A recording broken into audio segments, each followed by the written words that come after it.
പള്ളിച്ചട്ടമ്പി ഒരിക്കലും ഒരു മോശം പടമല്ല, ഒരിക്കലും ഒരു ബാഡ് ഫിലിമല്ല, ഒരിക്കലും നിങ്ങൾ തിയേറ്ററിൽ പോയി കണ്ടാൽ നിങ്ങൾക്ക് വൻ നഷ്ടമെന്ന് തോന്നുന്ന ഒരു പടമേ അല്ല. അത്യാവശ്യം നീറ്റ് മേക്കിംഗ് ഉള്ള, കുഴപ്പമില്ലാത്ത പെർഫോമൻസുകളുള്ള, നല്ല BGM വർക്കുകളുള്ള ഒരു അടിപൊളി ക്യാമിയോ കൂടിയുള്ള പടം തന്നെയാണ് പള്ളിച്ചട്ടമ്പി. പള്ളിച്ചട്ടമ്പിയിലത്തെ കഥ ഈ പറഞ്ഞ പോലെ അത്രയോ മികച്ചതോ പുതുമയുള്ളതോ ഭയങ്കര സമകാലിക പ്രസക്തികളോ ഒന്നുമല്ല, കേട്ടുമടുത്ത കഥ തന്നെ. അതാണ് ഇതിന്റെ ഒരു വലിയൊരു പോരായ്മയായിട്ട് എനിക്ക് അനുഭവപ്പെട്ടത്. പിന്നെ അത് അവർ പറയുന്ന രാഷ്ട്രീയം, എന്താ പറയാ, മതപരമായിട്ടുള്ള കാര്യങ്ങളോടൊന്നും ഞാൻ യോജിക്കുന്നില്ല. കാരണം അത് എന്റെ ഒരു ഐഡിയോളജിയോട് ബന്ധപ്പെട്ടതല്ല. പക്ഷെ സിനിമയ്ക്ക് അതൊന്നും ഒരു ബാധകമില്ല. സിനിമയ്ക്ക് വേണ്ടത് അത് എൻഗേജ് ആയി പ്രസന്റ് ചെയ്യുക, നല്ല രീതിയിൽ ഓഡിയൻസിലേക്ക് എത്തുക. ആ കാര്യത്തിൽ ഒരു പരിധിവരെ കുഴപ്പമില്ലാതെ തന്നെയാണ് ഡിജോ ജോസും ക്രൂവും പള്ളിച്ചട്ടമ്പി ഒരുക്കിയിരിക്കുന്നത്. ടോവിന് അത്യാവശ്യം ഒരു ഡെഡിക്കേറ്റഡ് ആയിട്ടുള്ള പെർഫോമൻസും കാഴ്ചവെച്ചിട്ടുണ്ട്. പിന്നെയും ഇതിൽ ജഗദീഷ്, ബാബുരാജ് തുടങ്ങിയ കഥാപാത്രങ്ങൾ വരുന്നുണ്ട്.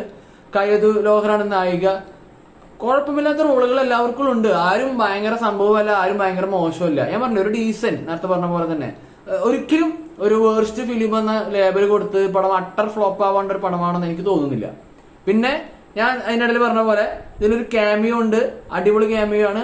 ദയവ് ചെയ്ത് ആ തിയേറ്ററിൽ വെച്ച് കാണുന്നവർ ഫോട്ടോ എടുത്ത് സ്പോയിലർ മറ്റുള്ളവർക്ക് നശിപ്പിക്കാതിരിക്കുക.